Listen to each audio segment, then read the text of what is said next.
Olá, pessoal, sejam bem-vindos a mais essa aula de tratamento de resíduos industriais e hoje nós vamos trabalhar ainda com a parte de legislação, só que agora voltado para os padrões de qualidade do ar. Então, aqui a gente vai ver algumas questões básicas de algumas resoluções que seriam interessantes para nós. Primeiro, a resolução 491 do CONAMA, que vai trazer os padrões de qualidade do ar, tá? Vamos ver o que significa o PRONAR, e quais são os benefícios que ele traz referentes às emissões atmosféricas. Vamos dar também uma olhada na resolução do SEMA, essa resolução 16 do SEMA, pessoal, traz algumas informações de monitoramento do padrão de qualidade do ar, com base em alguns setores industriais. Por isso que eu acho interessante a gente passar uma olhada rápida nessa resolução também. E vamos ver também a resolução do CONAMA 436.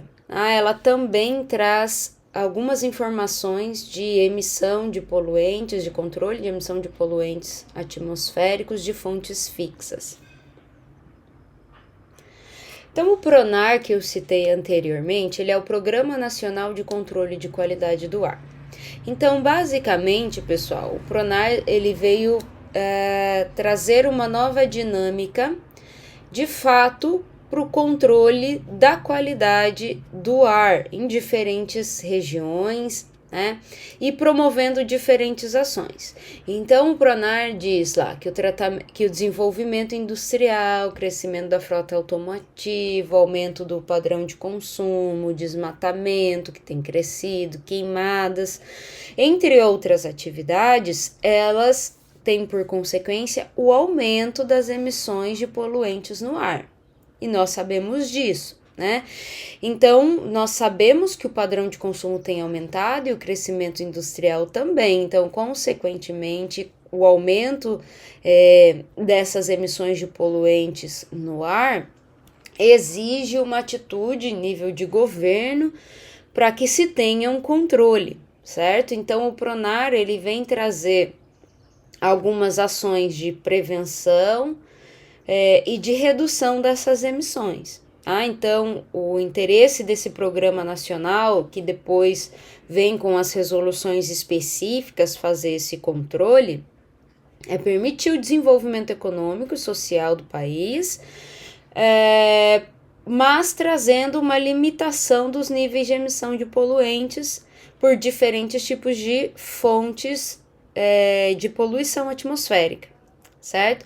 Então, pensando na melhoria da qualidade do ar, o atendimento dos padrões que são estabelecidos nas resoluções que a gente vai ver logo mais, e no não comprometimento da qualidade de ar nas áreas que são consideradas não degradadas. Então, aquilo que ainda não foi degradado, ainda ser preservado, inclusive o ar desse ambiente, né? Então, deste programa foram originadas algumas resoluções mais atuais que a gente trata hoje, tá?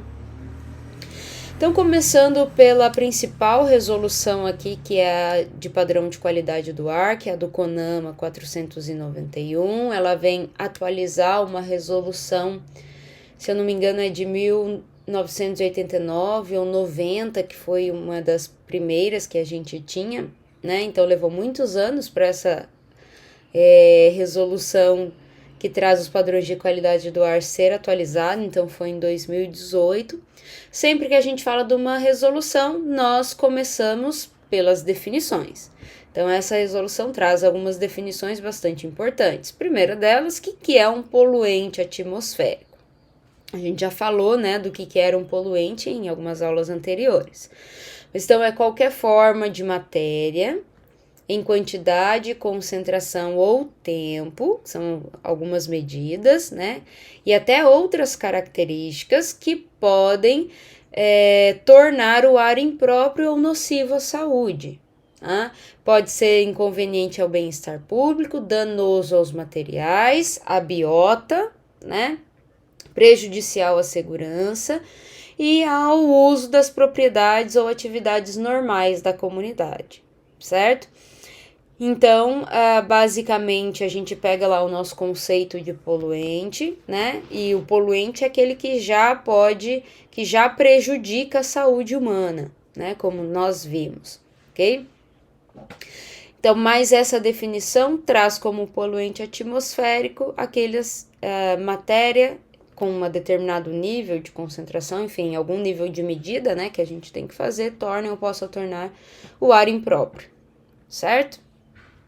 E padrão de qualidade do ar, que é o que se trata especificamente essa resolução. Então, ele é o instrumento que vai gerir esta qualidade do ar, certo? Então, basicamente, a gente vai estabelecer um nível para um determinado poluente específico, né? Então, o padrão é um poluente, esse poluente tem um nível de concentração, que é um valor que é estabelecido por esse instrumento legal, né? Associado ao intervalo de tempo de exposição. Então, agora, pessoal, vocês vão ver quando a gente passar a dar uma olhada na tabelinha que traz os valores, os níveis e os padrões em si, os poluentes em si. Eles vão estar esse valor sempre vai estar associado a um tempo de exposição. E essa é a diferença do que a gente viu para efluentes quando a gente fala de padrão de qualidade do ar, né?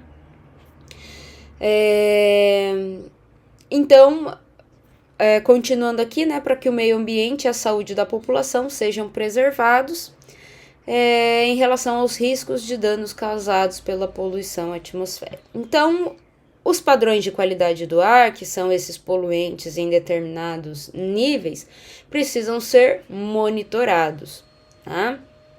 E cumprir o que traz essa resolução, cumprir esses valores, né, para que a gente não tenha riscos que possam ser causados por essa poluição atmosférica.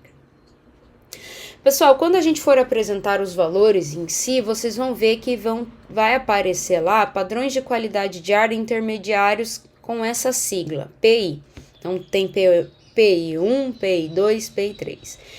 Isso são padrões estabelecidos com os seus níveis, com os seus valores temporários, que vai ser cumpridos em etapa, certo? Então, vocês vão ver que o PI1, a concentração é mais elevada que o PI3, certo? Então, você vai cumprindo em etapas, né? Até você equalizar aí a sua atividade, ok? Padrão de qualidade do ar final, que é o PF, que vai aparecer na resolução. Então, esses valores desses padrões, esses níveis, são estabelecidos pela Organização Mundial da Saúde. Então, esses valores aí de 2005, certo? Vai aparecer também no na nossa tabela. Material particulado, pessoal. Então, eu tenho a definição de material particulado em 3 formas, na verdade, tá? Uma delas é o MP10, a outra é o MP2,5 e outras são as partículas totais em suspensão, né? O MP10, pessoal, então esse material particulado ele pode ser sólido ou líquido, eles permanecem em suspensão no ar. De que forma? Então existem várias formas desses sólidos ou líquidos permanecerem suspensas no ar. Pode ser poeira, neblina, aerosol, fuligem, entre outras formas que isso pode acontecer. Mas o MP10 em si vai apresentar a partícula com diâmetro aerodinâmica de corte de 10 micrômetros, por isso MP10.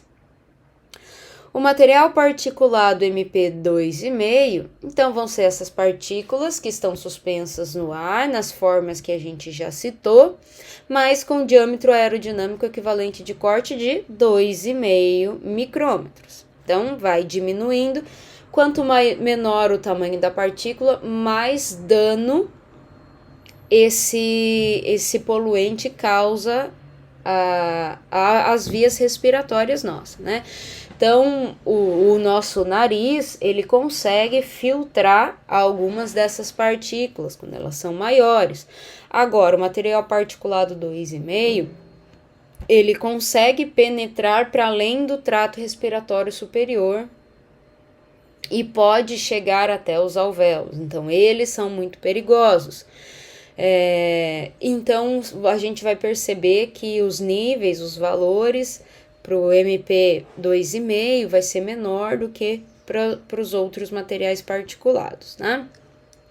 Aí as partículas totais em suspensão, que são conhecidos como PTS, né? Então vão ser essas partículas em suspensão, sólido ou líquido, com diâmetro de corte equivalente a 50 micrômetros. Então são as maiores de tamanho até 50 micrômetros, certo? Pessoal, para terminar, existe o índice de qualidade do ar, que é dado por essa sigla IQAR, tá? Que basicamente esse índice de qualidade do ar é o órgão de fiscalização estadual. Ele precisa comunicar à sua comunidade esses valores de índice de qualidade do ar. Ele é calculado por uma equação que a própria resolução traz, e é um valor utilizado para a comunicação e informação da comunidade, tá? Então, esse índice ele vai ser comunicado com os poluentes, os valores, e vai relacionar isso com os efeitos que esses poluentes podem causar à saúde. Então, principalmente os efeitos adversos, certo? Então, é uma forma de comunicar à comunidade, né? De fazer com que a comunidade entenda que esses padrões estabelecidos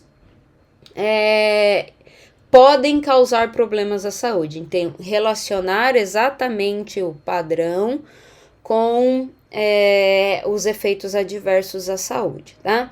Isso quem faz, então, o CONAMA, nesta resolução, coloca essa responsabilidade para os órgãos estaduais.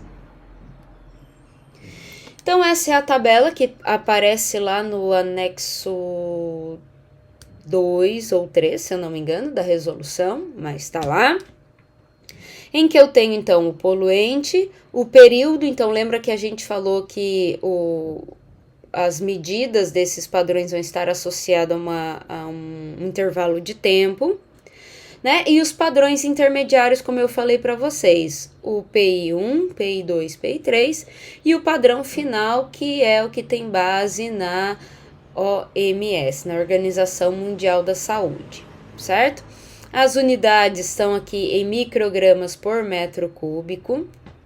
Atenção, pessoal, que eu procurando esta resolução aí na internet, eu encontrei uma resolução com algumas unidades erradas, com as tabelinhas mal formatadas, que causou alguma confusão aí num próprio site do governo. Se eu não me engano, o que aconteceu foi com as publicações, as comunicações do governo. Então essa tabelinha eu tirei lá do site do CONAMA mesmo, tá? E então ele está bem atualizado com as unidades corretas apresentadas, tá?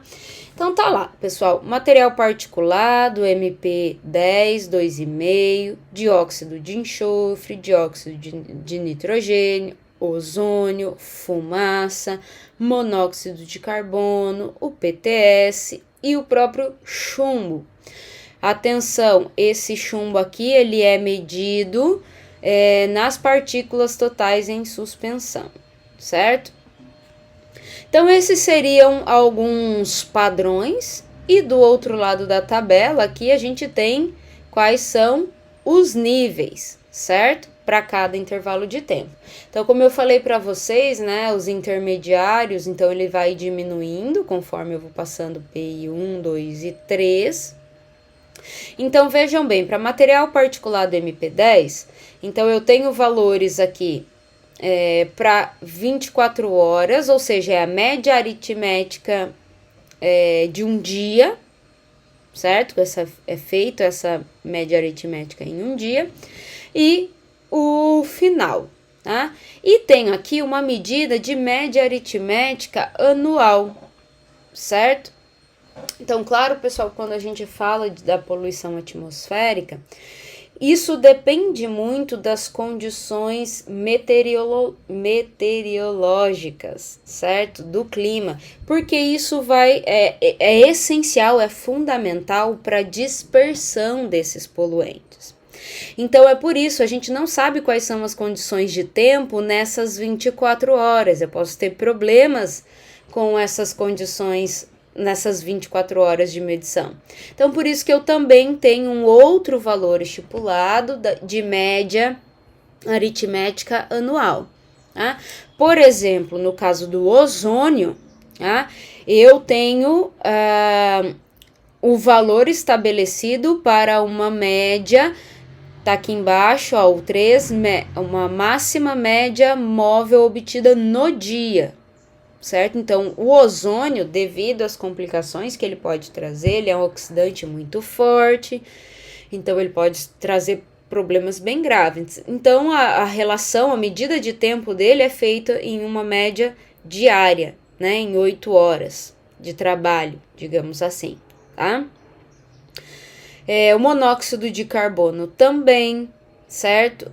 Aqui, as partículas totais em suspensão. É feita uma média não aritmética, mas geométrica. Atenção com relação a essa diferença. Então, a resolução indica quando é a média aritmética e quando é a média geométrica anual, certo? E o chumbo, ele, para alguns parâmetros, como a gente pode ver, só tem o padrão final, tá? E o chumbo, então, lembrar que ele é feito a amostragem, a medida nas partículas totais em suspensão. Pessoal, a resolução 491 também traz no seu anexo, acho que agora sim, o anexo 3, níveis de atenção, alerta e emergência, tá? Então, lá na resolução diz que os órgãos estaduais precisam ter um plano para quando ocorrem emissões críticas de poluente atmosférico. E esse plano, ele tem que ser diferente, quais são as medidas que serão tomadas para quando se atinge o nível de atenção, nível de alerta e nível de emergência, e esse plano precisa ser comunicado, né? Então, ele traz aqui medidas, então percebam que são medidas bastante elevadas, né?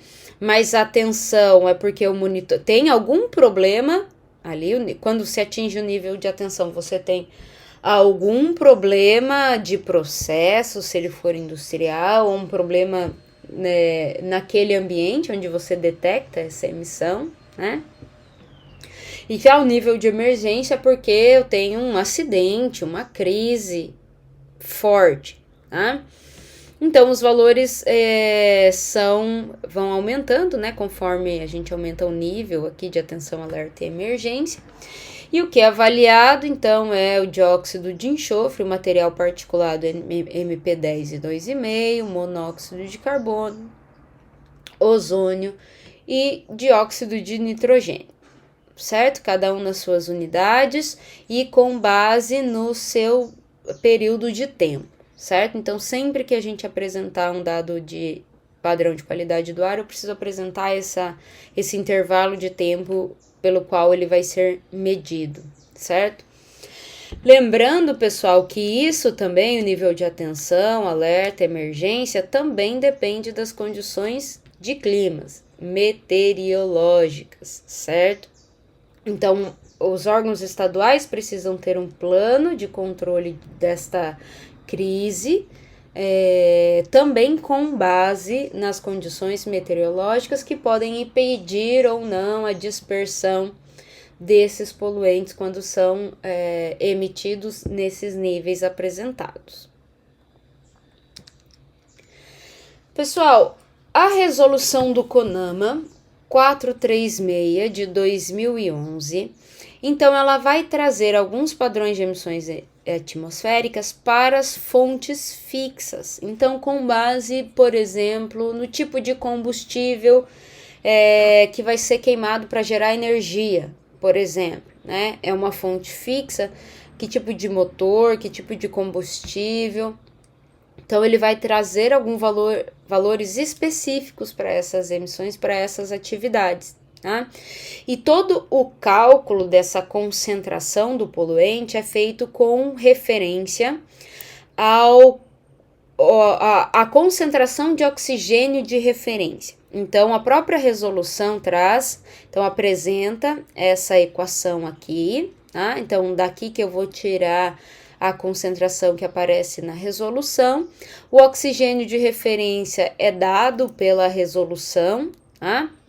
Então, CM é a concentração feito na amostragem, né, do determinado poluente. O oxigênio é a concentração de oxigênio medida durante a amostragem. Tá? Esse é um de referência que é o valor fixo. Tá? E aí é feito esta correção, vamos dizer assim, ao valor da concentração do poluente, certo? Tudo isso em função do oxigênio também, porque principalmente a gente falando de combustão, né, que vai utilizar o oxigênio para a combustão, então é necessário fazer essa correção, né, que seria a conversão às condições referenciais de oxigênio. Esse que é o termo correto. Então, por exemplo, eu vou trazer alguns exemplos aqui para vocês. A gente não precisa decorar, mais uma vez, a gente não precisa decorar esses níveis, esses valores, tá? É interessante que a gente saiba que existem essas resoluções, para que elas são utilizadas e quando eu devo buscá-las, tá? Então, por exemplo, pessoal, limites de emissão de poluentes atmosféricos provenientes de processo de geração de calor a partir de combustão externa de óleo combustível. Então, claro que isso vai depender da potência do mecanismo que você está utilizando para gerar calor, né? Então, potência nominal de menor que 10 megawatts, entre 10 e 70 e maior que 70, então os níveis podem ser diferentes, tá?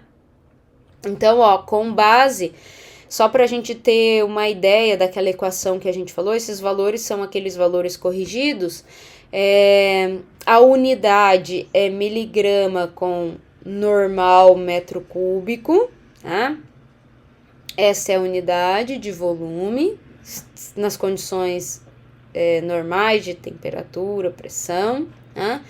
Em base seca com 3% de oxigênio, tá? Então, o oxigênio de referência, aquele valor OR, é 3% para este caso, certo? Então, são esses valores que a resolução vai trazer para o oxigênio de referência. Então, tem para material particulado. Pessoal, material particulado aqui, perceba que é uma outra resolução, então tem que dar uma olhada na definição de ver o que ele está definindo para esta resolução como material particulado. Se são todos o MP10, o MP2,5, os PTS, então tem que olhar a resolução para ver exatamente qual é essa definição, tá? NOx, então dióxido de nitrogênio e dióxido de enxofre. E também, pessoal, tem a resolução do SEMA, tá? Que é da Secretaria Estadual de Meio Ambiente, que também traz alguns padrões de emissões atmosféricas para algumas atividades. Então, quando eu tenho geração de calor, né, como exemplo, que utiliza combustível líquido, mineral, vegetal ou animal ou semelhantes, tá? Então ele traz todas essas condições de padrões e níveis para serem respeitados, tá? Então também precisa acompanhar qual é a potência. Tem aqui outras informações, né? Densidade colorimétrica, então para material particulado total, monóxido, óxidos de nitrogênio, de enxofre, certo?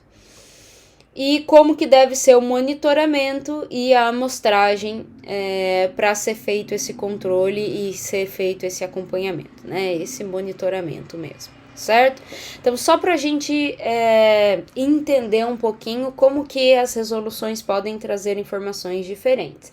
Então, professor, eu tenho a do CONAMA, que é nacional, e tenho a do SEMA. Então, o que eu tenho que seguir? Você vai ter que seguir as duas, ou seja, vai pela mais restritiva. Então, o CONAMA pode trazer alguma coisa que o SEMA não tem e o SEMA pode trazer alguma coisa que o CONAMA não tem. Então, você vai ter que atender as duas resoluções e no caso delas terem os mesmos padrões, vai pela mais restritiva. Voltando a CONAMA 436, olha só, mais um caso, um exemplo para gás natural, tá? Então, tá aqui, ele traz o oxigênio de referência, tá? Aí avalia o dióxido de nitrogênio. Por exemplo, especificamente, né, combustível gasoso, com exceção de fornos de padarias e pizzarias que tem uma resolução, tem um padrão específico, né? Então tá aí a validade que traz alguns parâmetros e níveis também, de acordo com a potência que é gerada, né, nesse equipamento, os padrões, os níveis e como que deve ser feito o monitoramento, certo? E assim por diante, pessoal. Então, ó, com biomassa a partir de cana-de-açúcar, a 346. Então, se para sistemas de potência de até 10 megawatts, eu posso avaliar só o monóxido de carbono. Ou então, se for maior, eu preciso avaliar material particulado e dióxido de nitrogênio. E assim vai. Então, aqui muda, pessoal, o oxigênio de referência. Já é 8%, certo? Então, tem que ficar atento a todos esses detalhes que as resoluções trazem, tá? Bagaço de cana-de-açúcar, a resolução do SEMA, então aquelas duas anteriores era da resolução do CONAMA, a resolução do SEMA também traz. E aparentemente traz mais coisa, mais diferentes potências aqui, diz a forma de monitoramento, então aparentemente a do SEMA é mais completa, né? Então tem que comparar os valores para ser atendidos os mais restritivos, certo? Então, todas as observações que aparecem aqui, ó, 1, 3, 4, estão descritas também na resolução e que tem que ser atendido também. Então, é só para a gente entender como funciona que eu trouxe essas tabelas, tá? Então, a resolução do CONAMA, ela traz limites para todas essas atividades que eu estou apresentando aqui, turbinas a gás para geração de energia elétrica, refinarias, fabricação de celulose, fusão secundária de chumbo, indústria de alumínio primário,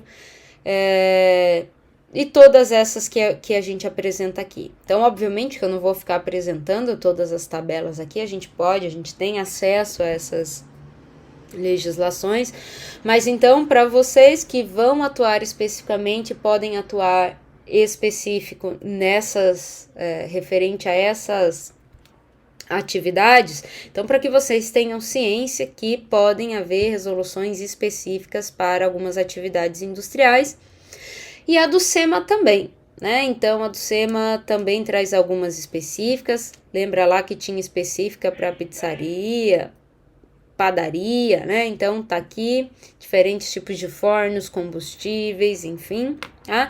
Então, também tem mais uma lista bem extensa do que essas resoluções trazem do ponto de vista específico para algumas emissões atmosféricas, controle de poluentes atmosféricos, certo? Muito bem, pessoal, então a ideia dessa aula era apresentar algumas ideias básicas dessas resoluções e que vocês tenham conhecimento de onde buscar a informação, ok? Espero que vocês tenham gostado da aula. Até o próximo vídeo e fiquem atentos aos setores industriais e todas as resoluções que precisam ser respeitadas, atendidas em nível nacional e estadual. Então, até mais, até a próxima aula.